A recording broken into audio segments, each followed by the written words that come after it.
Selamat datang di NDH 78 Channel, masih bersama saya Andy Haryanto di Osankes, obrolan santai seputar kesehatan.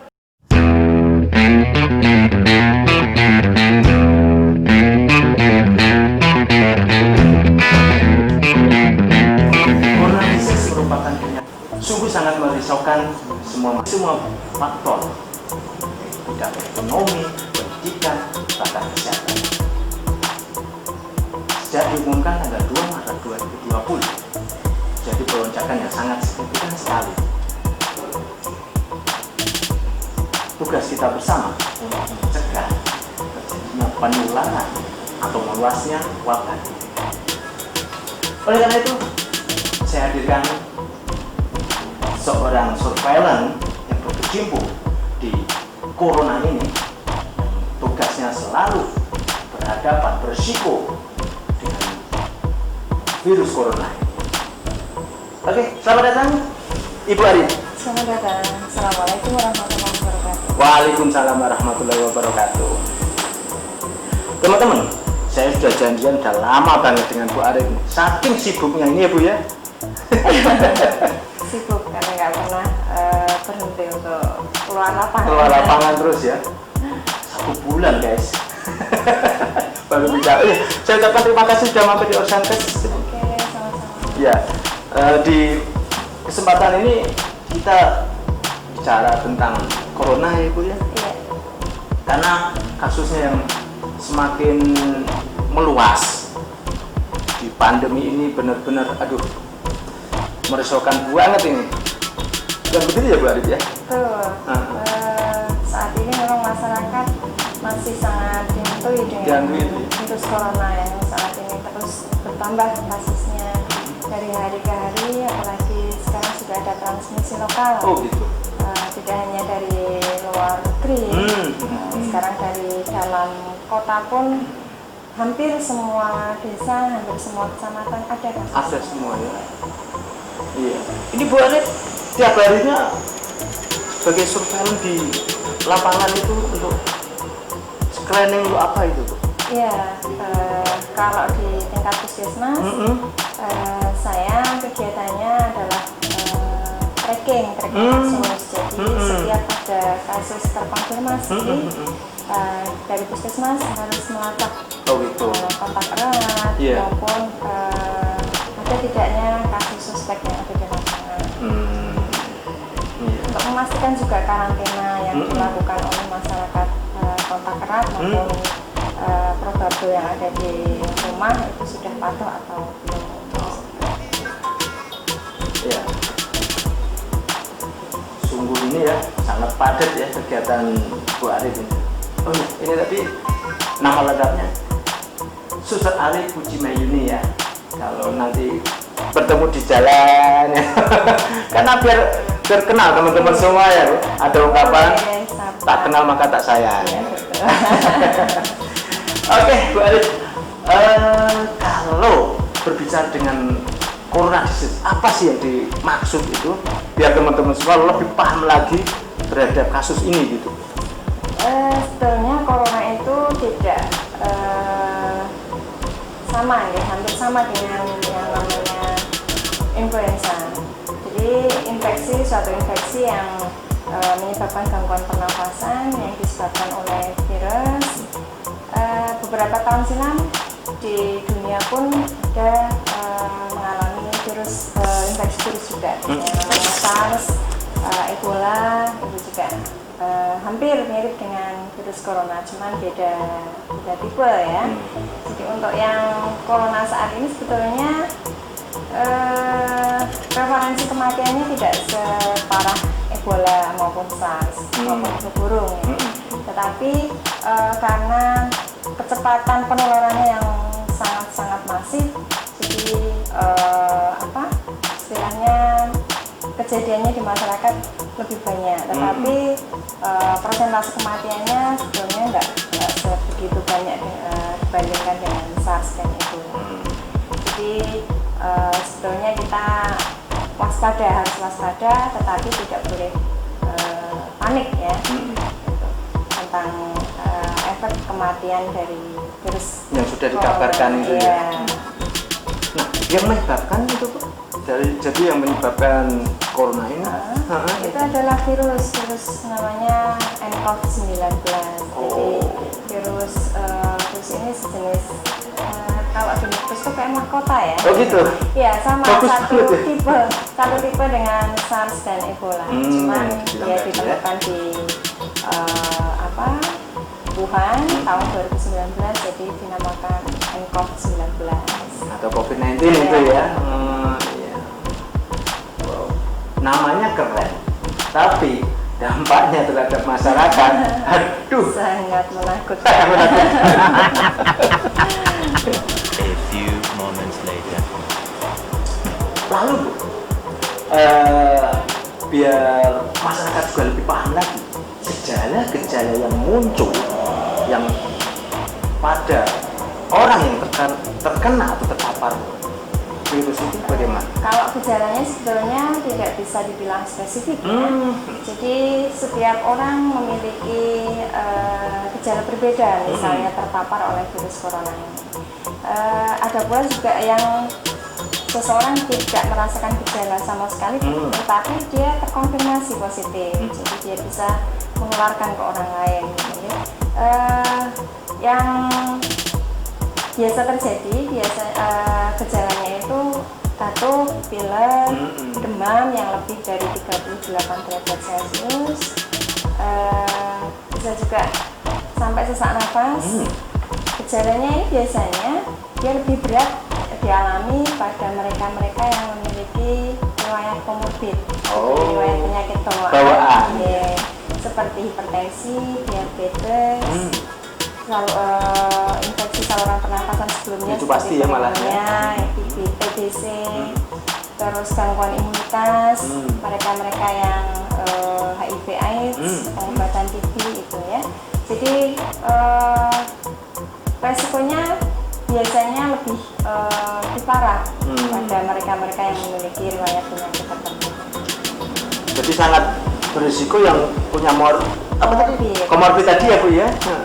Tapi yang nggak punya riwayat penyakit tertentu sebetulnya ini sih cenderung nggak punya gejala. Jadi misalnya dia terpapar pun 14 hari ke depan selama dia memakai protokol kesehatan yang bagus, maskernya tetap terjaga dengan pemakaian yang baik, insya Allah tidak sampai menularkan ke orang lain. Justru dia akan membuat kekebalan dari dalam tubuhnya sendiri secara aktif, punya antibodi ya. Atau yang istilah yang kemarin yang flashback kemarin OTG itu ya? Iya, OTG. Tapi sekarang kan sudah nggak ada lagi ya. OTG ya. Istilahnya baru. Jadi istilah mereka yang suspek. Jadi yang pertama itu suspek. Mereka suspek itu dibagi menjadi beberapa. Jadi yang pertama mereka yang mengalami infeksi saluran pernafasan atas yang riwayatnya 2 minggu terakhir. 2 minggu terakhir itu pernah melakukan perjalanan luar kota atau negara endemis ya, negara terpapar. Yang kedua mereka yang mengalami ISPA yang riwayat perjalanannya riwayatnya pernah kontak dengan mereka yang terkonfirmasi positif. Terus yang ketiga mereka yang mengalami gangguan saluran pernafasan yang sedang sampai berat dan memerlukan penanganan di rumah sakit, itu masuk dalam kasus suspek. Ya. Terus yang kedua ada kasus kontak erat. Kontak erat itu mereka yang istilahnya dalam 2 jam, minimal 2 jam terakhir itu berbicara atau berinteraksi langsung dengan orang yang terpapar virus corona atau terkonfirmasi. Misalnya teman kantor, keluarga satu rumah yang kebetulan saat dia berkomunikasi atau bersinggungan tidak memakai protokol kesehatan yang benar, itu yang menjadi kontak erat di sini. Yang ketiga kasus probable. Kasus probable itu mereka yang memiliki gejala-gejala mirip atau diyakini seperti virus corona, tetapi belum ada hasil uji laboratorium yang bisa membuktikan kalau dia terpapar virus corona. Bahkan mereka yang sudah meninggal tetapi belum ada hasil swab atau PCR-nya. Nah, mereka terakhir adalah kasus terkonfirmasi. Kasus terkonfirmasi itu dibuktikan dengan PCR atau swab yang sudah positif. Dan terkonfirmasi ini juga dibagi menjadi dua, terkonfirmasi dengan gejala dan tanpa gejala. Jadi yang saya katakan di awal tadi, ada yang mereka positif tanpa gejala sama sekali. Ada yang memiliki gejala gangguan saluran pernafasan sedang sampai berat. Penanganannya ini juga nanti akan dibedakan masing-masing. Jadi kalau terkonfirmasi dengan tanpa gejala, untuk peraturan Permenkes yang baru boleh karantina di rumah. Jadi obat sendiri di rumah karantinanya. Kalau misalnya ada yang karantina mandiri di rumah, diusahakan kalau bisa ya, kalau bisa dia tinggal sendiri di rumah tanpa ada keluarga lain yang penghuni lainnya. Iya betul. Yang aksesnya untuk dia itu bisa pribadi lah gitu ya. Jadi untuk memperkecil resiko penularan. Memperminim ya. Berarti kalau misalnya kok satu rumah tidak bisa sendiri, ya harus kita minimalnya protokol kesehatannya masker terutama tidak boleh dilepas walaupun dalam rumah. Dalam rumah sekalipun ya. Maskernya harus tetap yang benar makainya, menutup mulai dari pangkal hidung sampai dagu, tertutup rapat, tidak boleh ada celah. Jadi nggak boleh buat pasangan aja kalau pakai masker. Biasanya yang terjadi pada teman-teman gitu ya. Kadang cuma dikasih di leher gitu. Apalagi yang lucu ditaruh sini. Itu nutupin apa? Kayak orang kompres.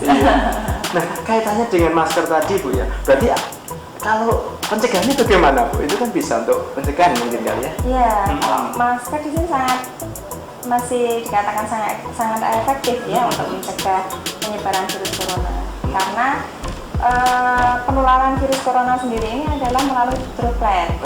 Droplet itu kita nggak bisa lihat, kadang kita bicara sangat menggebu-gebu, percikannya bisa keluar juga kan? Karena ukuran sangat mikron sekali, kecil ya Bu ya. Apalagi kalau kita bersin atau batuk, pasti semprotannya akan lebih kuat, jadi bisa terbang kemana-mana. Nah, itu yang harus kita cegah dengan menggunakan masker. Masker yang paling bagus sebetulnya masker kalau untuk masyarakat umum kita bisa pakai masker kain, nggak masalah, itu masih tetap efektif. Jadi selama perawatannya bagus, 1 hari sekali kita ganti, didesinfektan, dicuci, itu akan masih lebih efektif. Kalau yang aman ya? Iya, kalau yang di rumah sakit kita bisa pakai masker medis yang sekali pakai ya, masker juga. Tapi kalau yang mereka beresiko yang ada di ruangan isolasi itu harus pakai masker yang N95 yang seperti cerobong ya, harus safety karena kita harus melindungi diri kita tidak boleh menularkan ke keluarga atau ke pasien yang lain. Nggak boleh sebagai carrier ya? Carrier ya, itu yang sangat-sangat ini ya ditakutkan karena ya. Petugas kesehatan kan harus merawat banyak pasien. Kalau dia carrier yang harusnya nggak kena jadi kena. Iya. Ya. Terutama pada keluarga itu ya. Iya betul. Selain itu ada pencegahan lagi? Kalau mungkin pola hidup sehat atau gimana? Iya, cuci tangan pakai sabun harus. Itu harus sering-sering dilakukan 6 langkah kalau bisa ya.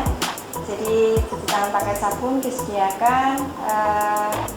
Misalnya kita lagi perjalanan nggak ada tempat cuci tangan pakai sabun, minimal pakai hand sanitizer. Nah, terus kalau misalnya kita dari perjalanan luar kota, kita yang nggak tahu itu daerah endemis atau tidak, setidaknya pulang kita langsung ganti baju, langsung ke kamar mandi, jadi semua pakaian dilepas, didesinfektan. Bersih-bersih ya. Itu akan lebih safety untuk kita dan keluarga. sekali lagi dia tidak sebagai karier, Iya, karena betul. kita nggak tahu. Karena apalagi bepergian dari kota yang terpapar, Betul. masuk di zona itu ya. Jadi kalaupun nggak perlu banget, kalau kita atau keluarga lagi sakit, untuk saat-saat ini sih mending diobatin dulu lah di rumah, pakai obat tradisional boleh, pakai obat persediaan di rumah nggak apa-apa. Jadi hindari dulu ke rumah sakit ataupun ke klinik. Di sana kita nggak ngerti ya pasien yang datang itu dengan penyakit apa gitu ya. Kita pengennya mungkin cari obat, tetapi malah terpapar dengan penyakit yang lain. Iya. Jadi pesan juga untuk masyarakat, karena sekarang ini sudah banyak yang melakukan karantina mandiri. Iya. Harapannya masyarakat dan jejaring yang ada di masyarakat, gugus tugas yang ada di desa ikut membantu mengawasi mereka-mereka yang saat ini terpapar. Ini jangan sampailah mereka ini sudah kena wabah malah dikucilkan seperti Dapat itu. stigma ya? Iya, nah stigma Kasihan. itu kita minimalkan. Iya. Jadi kita juga tugas kita nggak berhenti sampai di sini, kita juga harus banyak ke lapangan memberikan pengertian ke masyarakat supaya stigma itu tidak sampai Terjadi. Iya terjadi gitu ya. Jadi kasihan. Kasihan. Iya. Sudah menderita masih dapat stigma atau dikucilkan sama Nah, di tetangga ya. sini Jogo Tonggo yang Oh, harus gitu. Iya. dimaksimalkan. Kita sudah punya Jogo Tonggo ya di Jawa Tengah. Pak Gubernur, Pak Ganjar juga sudah ini ya bolak-balik Sosialisasikan. bagaimana Jogo Tonggo itu bisa digunakan pada saat-saat seperti ini. Jadi kita tidak boleh egois, tidak boleh mementingkan diri sendiri. Yang penting kita sehat, nggak bisa ya Nggak bisa seperti gitu, itu di masyarakat.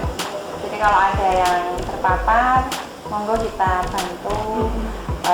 Kalau kita kepingin mereka karantinanya patuh, ya kita harus bantu. Iya. Penuhi kebutuhan mereka, bantu membelanjakan kebutuhan mereka, seperti itu ya. Jadi banyak yang bisa kita lakukan untuk saat-saat ini. Kita nggak hanya tenaga medis, nggak hanya mereka yang ada di rumah sakit yang bisa menjadi pencegah atau menolong saudaranya, tetapi kita semua bisa menjadi bagian dari Tugas ini ya, pencegahan, pencegahan ini ya. pencegahan atau memutus rantai virus corona ini.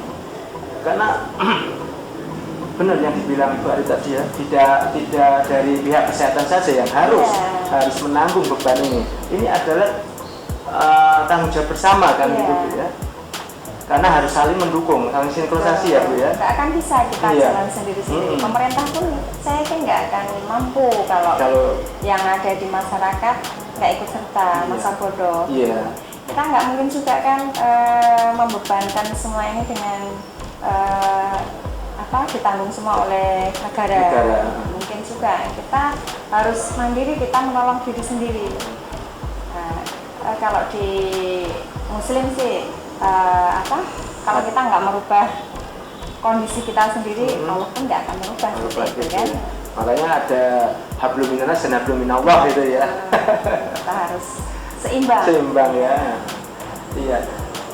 Teman-teman sekali lagi, ini tugas bersama untuk mencegah penularan semakin mewabah. Jangan anggap ini sepele ya Bu. Betul.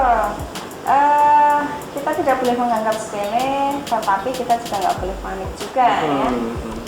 Waspada itu penting. Iya. Jadi kalau ada yang masih berkerumun, kalau ada yang masih sebenarnya tidak mematuhi protokol kesehatan, monggo kita ingatkan baik-baik. Iya. Kadang kita terlena, kita nggak tahu sekitar kita, pikirnya di desa atau di sekitar kita aman, tetapi nggak tahu kan mereka jalan kemana. Iya. Seperti itu. Ya kita ingatkan baik-baik, kita saling membantu mengingatkan gitu ya. Bersama-sama tentunya ya Bu ya. Asik banget nih teman-teman ya ngobrol sama Bu Ari ini. Panjang lebar. Mungkin ada lagi apa? Cukup saya kira. Cukup ya. Iya. Iya, teman-teman. Sekali lagi mari kita cegah virus corona ini semakin meluas. Tugas bersama untuk tidak terjadi penularan lagi semakin meluas dan melebar. Mungkin itu Bu ya. Iya.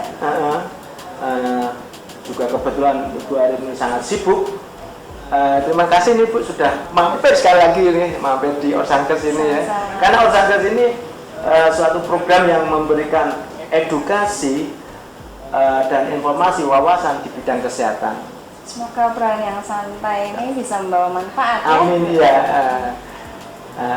Betul. Semoga video ini sangat bermanfaat untuk teman-teman semuanya ya.